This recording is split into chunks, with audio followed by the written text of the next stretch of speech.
Hello, do you know how to work out the perimeter of a 2D shape like this? If you don't, that's great because I'm going to teach you that today.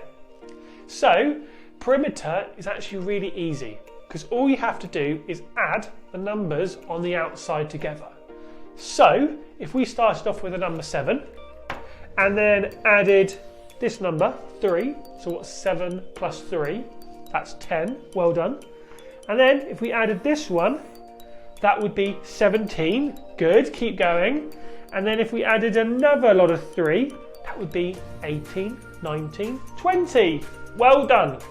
So the perimeter of this shape would be 20. But the important thing to remember is you don't just leave it like that, you put a P and then equals 20. So it means the perimeter equals 20.